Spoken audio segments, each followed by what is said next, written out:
வாழ்க வையகம், வாழ்க வையகம், வாழ்க வளமுடன். உலக சமாதானம். கவி 177. காதல் வர்ணனை ஏது? ஏழ்மையையோ காதலையோ பொருளாய் கொண்டு எவர்தான் கட்டுரை கவிதை எழுத நேரும். வாழ்வினிலே ஏதேனும் சிக்கல் கண்டால் வந்தவகை அறியாமல் திருத்திடாமல் ஊழ்வினையின் பயனென்று உளம் சோர்வுற்று ஊக்கத்தை கைவிடுவார் அன்று ஏது. பாழ்நிலையும் பருநிலையும் அறிந்து வாழும் பகுத்தறிவின் உயர்நிலையில் மனிதர் வாழ்ந்தாள். விளக்கம்.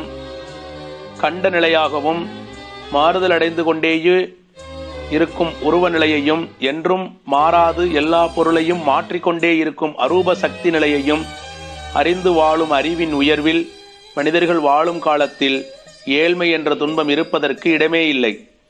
பூரண உடல் வளர்ச்சி பெற்று உடலில் விந்துநாதம் முற்றி பக்குவமடைந்த பின்னரே ஆண்களுக்கும் பெண்களுக்கும் தானாக காதல் பூரிக்கும். ஆகையால் இவ்விதம் ஏற்படும் உணர்ச்சிகளுக்கு தடையில்லாமல் ஒழுக்கத்துடன் தாம்பத்திய வாழ்வை யாவரும் நடத்தி கொள்ள தகுந்த சூழ்நிலைகள் இருக்கும். ஆகையால் அக்காலத்தில் எந்த எழுத்தாளரும் காதலை பற்றியோ ஏழ்மையை பற்றியோ கட்டுரைகளும் கவிகளும் எழுத இடமிருக்காது என எடுத்து காட்டப்படுகிறது.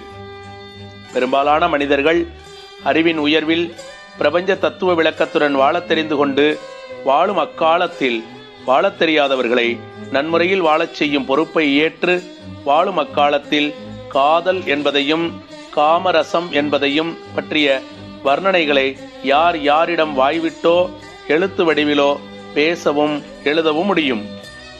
அனுபவ நிலையில் உள்ள ஆண்கள் பெண்கள் உள்ளத்திலேயே பொங்கியும் தம்பதிகள் ஒருவருக்கொருவர் மகிழ்ச்சியுடனே பேசிக்கொள்ளும் விஷயமாகவும் அல்லவா இந்த ரகசியம் இருக்கும். வாழ்க வளமுடன்.